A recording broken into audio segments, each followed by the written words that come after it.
महाराष्ट्रात आता देशी गायींची ओळख राज्यमाता गोमाता अशी असेल। भारतीय संस्कृती जपणाऱ्या उपमुख्यमंत्री देवेंद्र फडणवीसांच्या महायुती सरकारने हा निर्णय घेतला असून या संबंधीचा शासकीय अध्यादेश नुकताच जारी करण्यात आला आहे।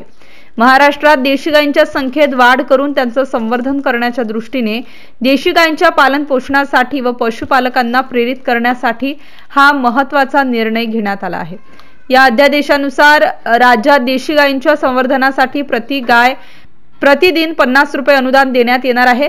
गोशाळांना अत्यल्प उत्पन्न असल्याने त्यांच्या मदतीसाठी हा निर्णय घेण्यात आला असून या योजनेची अंमलबजावणी ऑनलाईन पद्धतीने केली जाणार आहे। यासाठी राज्यातील प्रत्येक जिल्ह्यात गोशाळा पडताळणी समिती असणार आहे। या निर्णयामुळे गोमातेचे रक्षण होणार असून गायीला गोमातेचा दर्जा देण्याची प्रलंबित मागणी महायुती सरकारने पूर्ण केल्याने हिंदुत्ववादी संघटनांनी महायुती सरकारचे आभार मानले आहेत। MCN न्यूज मराठी करिता ब्युरो चीफ रवींद्र शिरस्कार, मुंबई। महाराष्ट्रात आता देशी गायींची ओळख राज्यमाता गोमाता अशी असेल। भारतीय संस्कृती जपणाऱ्या देवाभाऊंच्या महायुती सरकारने हा मोलाचा निर्णय घेतला आहे।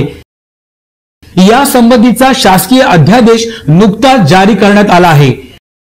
महाराष्ट्रात देशी गायींच्या संख्येत वाढ करून त्यांचे संवर्धन करण्याच्या दृष्टीने देशी गायींच्या पालन पोषणासाठी पशुपालकांना प्रेरित करण्यासाठी हा महत्त्वाचा निर्णय घेण्यात आला आहे।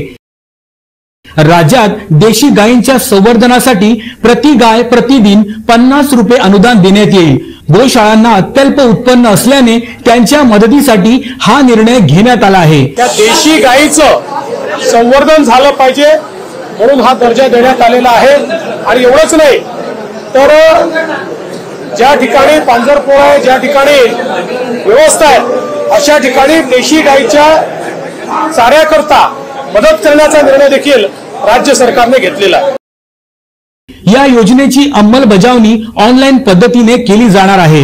यासाठी राज्यातील प्रत्येक जिल्ह्यात गोशाळा पडताळणी समिती असेल। या निर्णयामुळे गोमातेचं रक्षण होणार आहे। गायीला गोमातेचा दर्जा देण्याची प्रलंबित मागणी महायुती सरकारने पूर्ण केल्याने हिंदुत्ववादी संघटनांनी महायुती सरकारचे आभार मानले आहेत।